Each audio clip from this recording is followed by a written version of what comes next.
Ready or not, here I come. Where are you, little monkey? Where are you? I saw Dad coming, so I jumped up, laughing like the genius I was. But in my brilliance, I forgot about the stairs. One misstep and I tumbled down, landing with a thud. The last thing I heard was Mom screaming, "Dorothy!" And just like that, I died. Like, literally. Hiya, I'm Dorothy Eady, born in Blackheath, London in 1904. Sounds normal, right? Wrong. I'm the girl who came back from the dead. Yup, you heard me right. I died and then popped back like, surprise, not done yet. Oh, and the kicker? I returned with memories of my real family from 3,000 years ago. Crazy, right?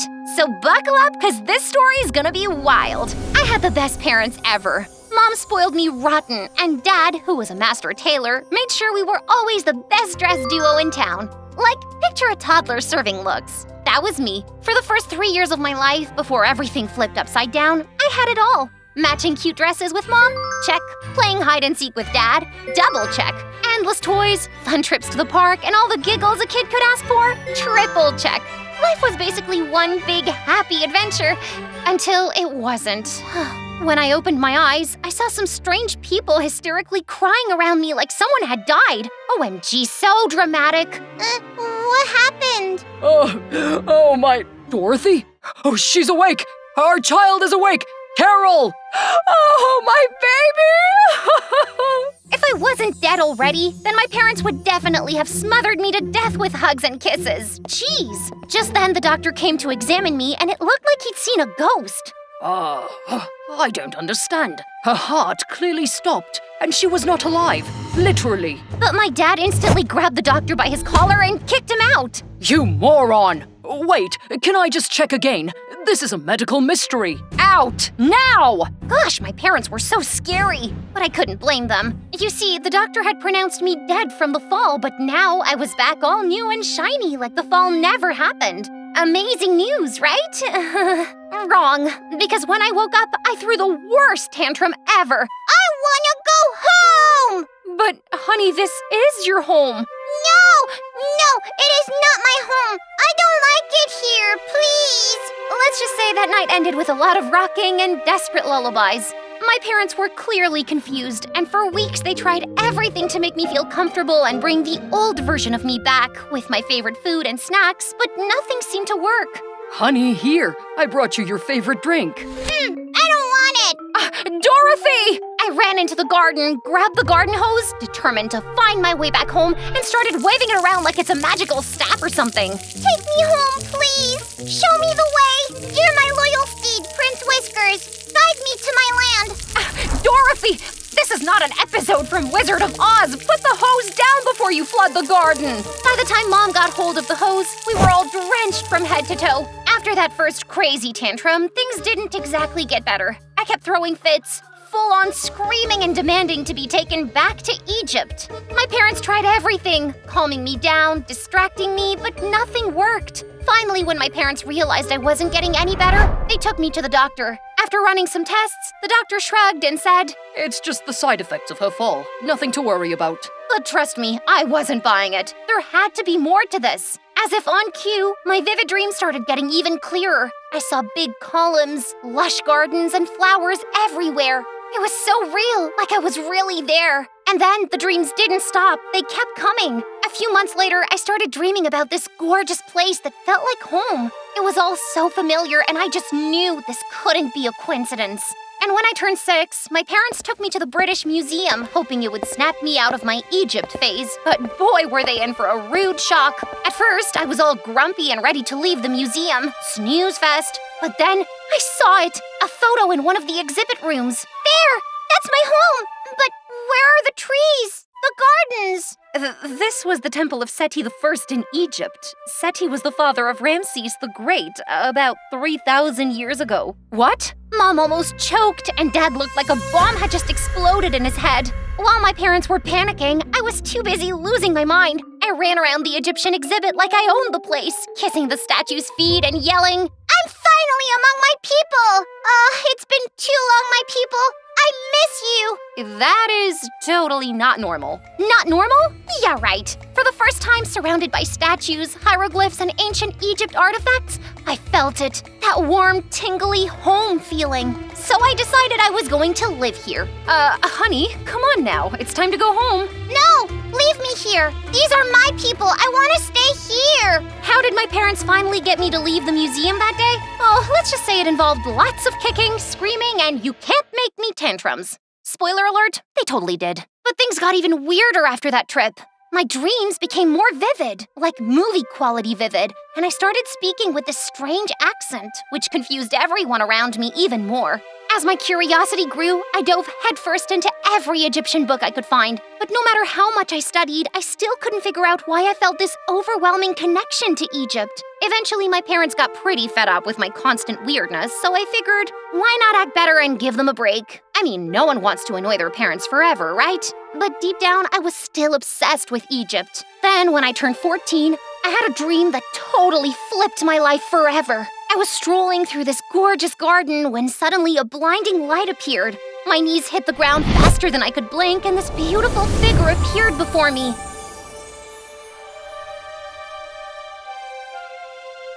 Om Seti, my beloved. Oh, my, Snap out of it, woman.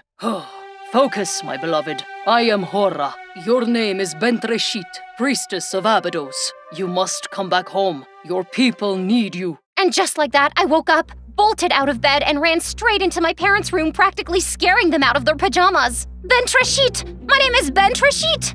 Dorothy, it's the middle of the night. What are you going on about? I just had a vision! My name is Bentreshit, and I was Hora's beloved. We lived in Abydos. Sorry, who's beloved? Hora's! Oh, Dad, you should have seen him. He needs me to come home. Snap out of it. Go back to bed, Dorothy. You're just dreaming. We'll talk about it in the morning. Why does everyone keep telling me to snap out of it? But I didn't snap out of it. In fact, I went all in, because finally I knew who I was, and nothing anyone said was going to ruin this for me. By morning, I had covered entire notebooks with hieroglyphics I'd never written before in my life. It was like muscle memory. Mom and Dad thought I'd officially lost it, but I had a mission now, to live, breathe, and someday reach my real home. Of course, my obsession didn't always go over well. Like one time I got kicked out of youth Sunday school for casually dropping Egyptian mythology into every conversation. Actually, did you know Cleopatra wasn't Egyptian? Excuse me? Yeah, she was Greek. Her family came from Greece, but she ruled Egypt like a boss. Dorothy, that is not what we're talking about today. I know, but honestly, Egypt's way cooler to study than anything, you know? They even had cats in their pyramids. Imagine your cat chilling in a tomb for thousands of years. Out! Yeah, that didn't win me any teacher's pet awards, and I got kicked right out of class, but hey, someone had to say it. I had to continue studying despite getting kicked out of school. So one day my dad, who is super supportive now, not that he had a choice, to be honest, gave me the best surprise ever. Remember how you always wanted to live in the museum when you were little? Wait, are you finally letting me move in? Even better, I'm introducing you to someone. Who? Is it Tutankhamun's ghost? No more ghosts, Dorothy. Wallace Budgie, my friend and a real-life Egyptologist. Wow, I was super excited. Mr. Budgie was a regular at our house, always bringing new books and stories about Egypt. His visits were like mini lessons that made my mind race with excitement. Soon Dad and I were touring museums and archaeological sites all over Britain with him.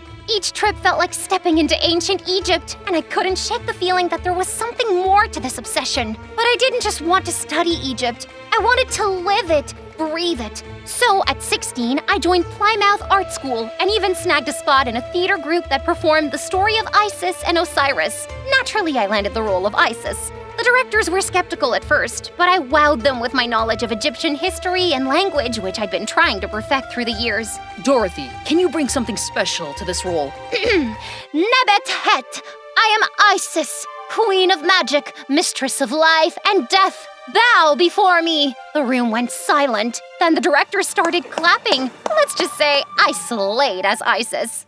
Literally. By 21, I'd learned so much about Egypt that when I applied for a job at a London-based Egyptian public relations magazine, they hired me instantly. I wrote articles and sketched cartoons that oozed my love for Egypt, and soon my work was everywhere. My department couldn't get enough of it. Then came the office cultural event, and I was ready to slay. White dress, blue and gold belt, gold sandals, chunky jewelry, and a crown that screamed queen vibes. Wow, Dorothy, you're so gorgeous. Where did you buy that? Wowzer, you look like an actual goddess, Dorothy. Yes, keep them coming. I was basking in the glory of their compliments, even doing the most chaotic offbeat catwalk you've ever seen when someone yelled something that made me freeze mid-walk. Beloved goddess. I spun around and locked eyes with the most gorgeous guy I had ever seen, and he was walking straight toward me. OMG, he's so good looking. You're Dorothy Edie, right? I've read all your articles and your cartoons are incredible. I'm a huge fan. Hi, Dorothy. Oh yeah, you already knew that. I'm Imam Abdel. I'm an Egyptian student doing research for a school project. I wanted to look at your work and maybe get an interview. Abdel was super cute and Egyptian, and we clicked immediately. Plus, he seemed absolutely smitten with me and my work. So naturally, I dazzled him with my ancient Egyptian trivia. In a matter of days, we became inseparable. We talked about everything. I told him my crazy story, and for some reason, he believed me. Oh, that explains how you know all this stuff. That's pretty amazing. You really are a goddess, aren't you? In no time, I started to think, wow, he might actually be my Prince Charming. Until he announced one day that he was going back to Egypt. What? Without me? I'll keep in touch, my beloved goddess. Beloved goddess? Excuse me? You don't just call someone your goddess and then leave them behind? I was devastated, but true to his word, Abdel sent me letters for months. He wrote about everything. Life, dreams, Egypt, of course. Then one day, the letter arrived. Inside was a one-way ticket to Cairo and a note that said, I can't stop thinking about you, my goddess. Please come to Egypt, marry me. OMG, my hands were shaking, my heart practically doing backflips. This was everything I'd been dreaming of. I was going to marry the love of my life in my motherland, Egypt. Wow, I was finally going home. Saying goodbye to my parents wasn't easy, but I promised them I'd be fine and that I'd visit them. The second I stepped off the boat in Cairo, I legit dropped to my knees and kissed the ground. Everyone froze, staring at me like I'd lost it. Egypt was everything, beyond my wildest dreams, fantasies, and even my over-the-top daydreams. I'm finally home! Abdel came to pick me up, and then he took me to a quiet spot by the River Nile just as the sun was setting. With a soft smile, he took my hand and asked, Will you be mine forever? I said yes, and with that, he twirled me around, lifting me off the ground. Life was perfect. The wedding was straight out of a fairy tale. It felt magical. Eventually, a famous archaeologist at the Department of Antiquities offered me a job as a secretary and draftswoman. Oh my god, did they really hire you? Yes, of course. That's amazing, honey. They've never hired a woman before. At first, my work there was pretty basic. I helped them fix their English and stuff like that, but slowly, as they found out about my connection with Egypt and my vast knowledge of ancient times, I began to grow more important at work.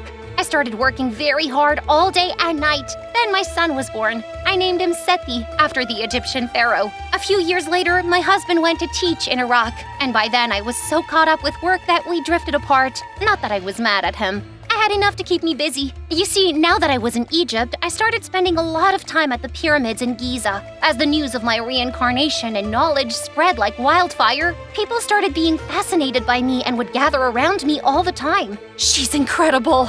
Wow, she's so brave. After a few years, the most incredible thing happened. I was offered a job in Abydos. Even though it paid very little, I could go back to my real home. But soon after I landed, I faced a huge test. Abydos wasn't quite like my dream. No gardens or butterflies. But the moment I stepped on the land, I knew I was home. Something just clicked. I walked barefoot, totally in my element. And before I knew it, I was publishing articles, translating hieroglyphics like a pro, and earning serious respect. And things were great. But then the new chief of antiquities showed up and wasn't buying my obsession with Egypt. Guess he wasn't convinced by my very strong connection to the place. I mean, what's new? Am I right?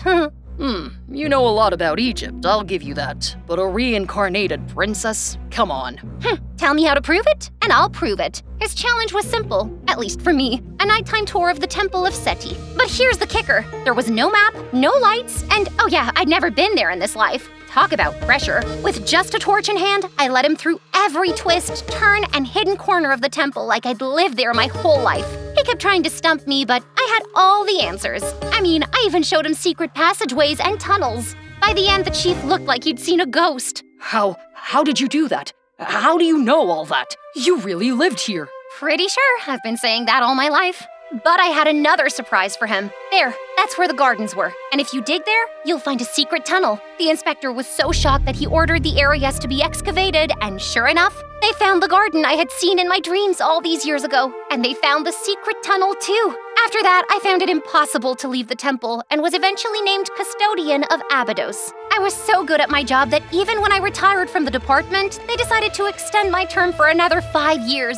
Finally, after all these years, people believed me. Not only had I finally found my real home, but also helped countless archaeologists find out more about the amazing time my people were alive. In fact, I became so famous that the BBC even made a documentary about me. So I guess they're right when they say don't give up on your dreams.